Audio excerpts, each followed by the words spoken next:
পিঠাগুড়ি দিলোঁ কেইটা চুঙা বনাই আইডিয়া কৰিবলৈ আপোনালোকে পিঠাগুড়িটো এনেকৈ হেৰি কেঁচা পিঠাগুড়িটো আপোনালোকে দি ল'ব। তাৰপিছত যদি গুড় দি ভাল পায় গুড় দিব, নহ'লে চেনিও দিব পাৰে।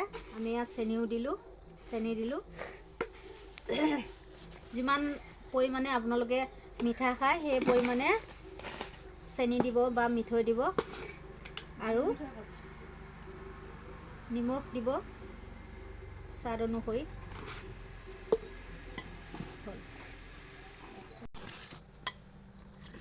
এয়া আমি পানী দিলোঁ।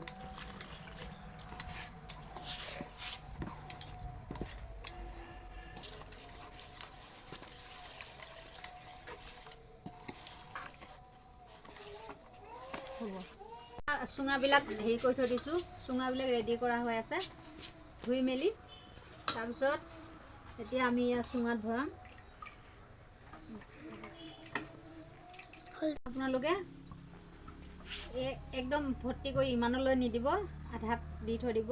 আধাত দি পেলাই খেৰৰ সোপা দি পেলাই হেৰি কৰিব। চুঙাবোৰ ৰেডি কৰি লৈছোঁ পুৰিবৰ বাবে। হ'ব দে মানে এনেদৰে আমি চুঙাবোৰ ৰেডি কৰিছোঁ জুইত পুৰিবৰ বাবে।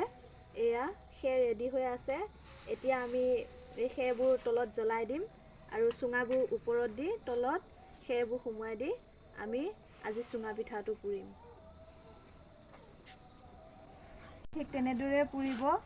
এবাৰ বনাই খাই চাবচোন কিমান সুস্বাদু চুঙা পিঠা হয়। কিছুমানে চাউল দি বনায়, সেইটো চুঙা চাউল বোলে, আৰু এনেদৰে পিঠাগুড়ি দি বনোৱাটো চুঙা পিঠা বোলে।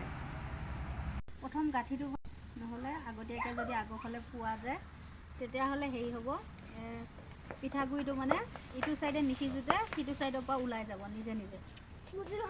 গতিকে গাঁঠি ফালৰ পৰা পুৰি দিব।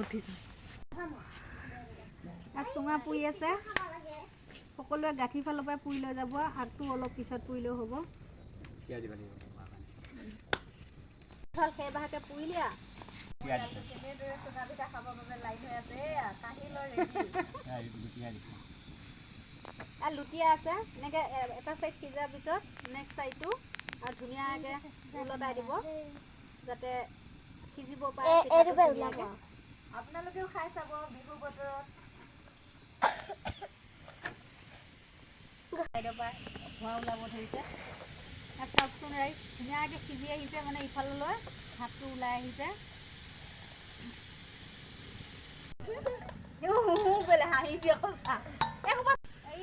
লেতেৰাখিনি পেলালে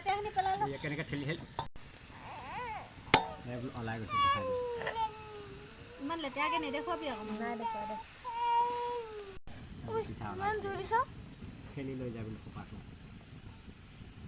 তেতিয়া বাহিৰটো এনেদৰে অলপ পুৰা যোৱা যেন হ'ব।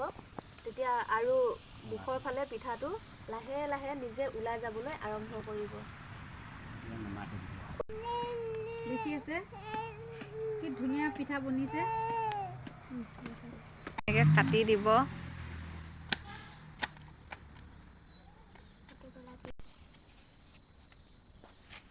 এয়া পিঠা ৰেডি হৈ গৈছে।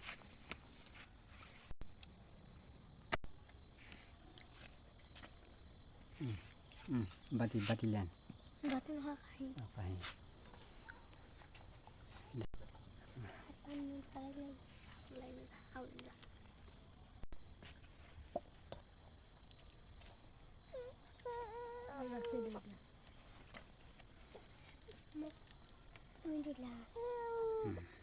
হেৰি চুঙাত পোৰা পিঠাগুড়ি চুঙা পিঠা ৰেডি হৈ গ'ল। এতিয়া আপোনালোকে চাওক কিমান ধুনীয়া হৈ আছে, গৰম গৰম। আৰু এতিয়া আপোনালোকে চাহৰ লগত খাই, গাখীৰৰ লগত খাই আপোনালোকে খাব পাৰে।